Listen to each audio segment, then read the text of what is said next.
Bonjour. Vous avez certainement dans votre entourage des personnes qui répètent un geste ou répètent une action à l'infini. Par exemple, qui contrôlent constamment, régulièrement le gaz, par exemple. Est-ce que j'ai fermé le gaz?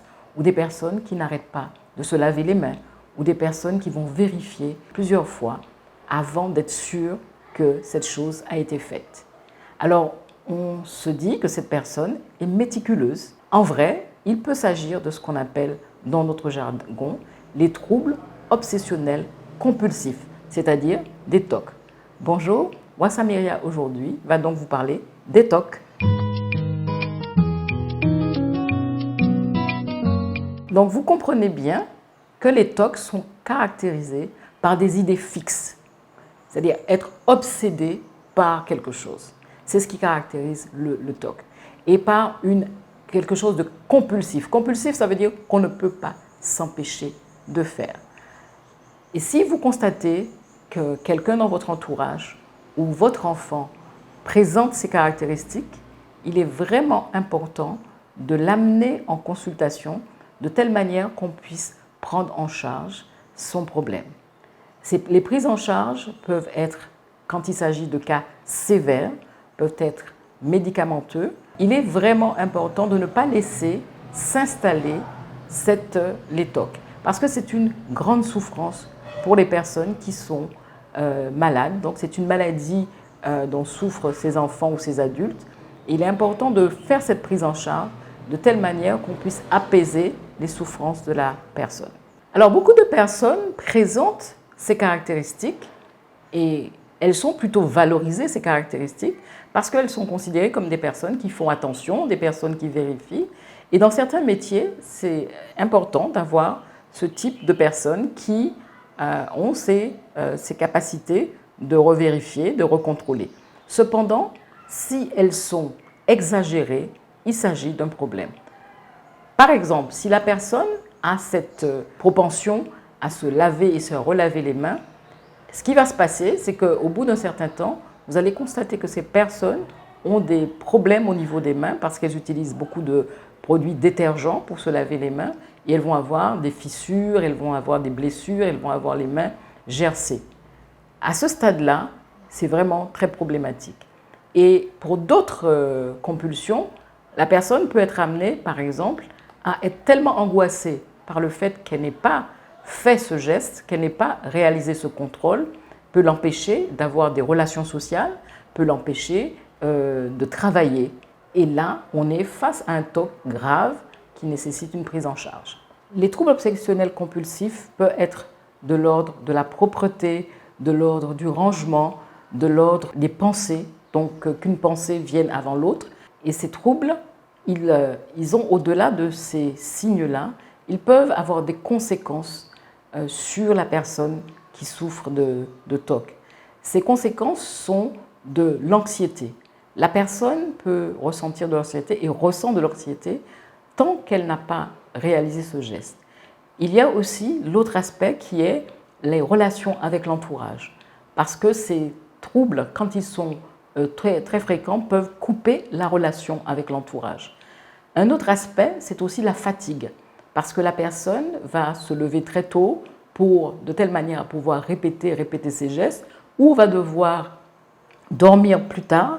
Donc voilà, c'est un certain nombre de problèmes qui peuvent survenir. Donc anxiété, retard, fatigue, quelquefois aussi de la colère, parce que la personne peut être empêchée par son entourage de faire ce rituel-là, de mettre en place ce rituel. On parle de rituel. Et elle peut ressentir ou exprimer de la colère par rapport à son environnement. Il y a plusieurs formes cliniques de TOC. Il y a ce qu'on appelle les nettoyeurs-laveurs, il y a ce qu'on appelle les vérificateurs, il y a ce qu'on appelle les ruminateurs et il y a ce qu'on appelle les accumulateurs. Donc ce sont des personnes qui ont des manifestations de leur TOC de manière différente.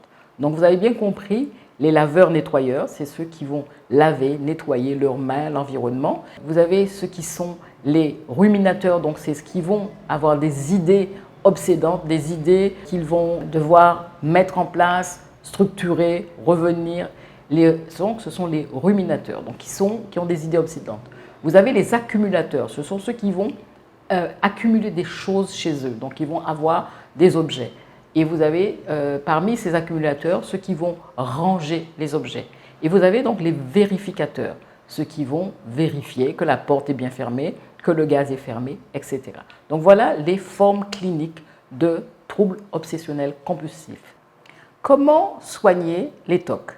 Comment soigner les troubles obsessionnels compulsifs? Le médicament dans les formes sévères et dans les formes modérées, plutôt ce qu'on appelle les thérapies cognitivo-comportementales, donc qui vont agir sur le cerveau, le système nerveux et le comportement.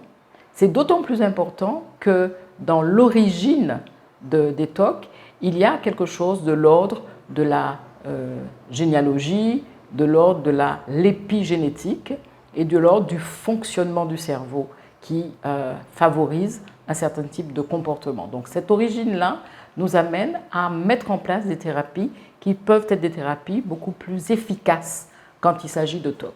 Donc ces thérapies cognitivo-comportementales vont agir sur le fonctionnement du cerveau et donc de la modification du comportement.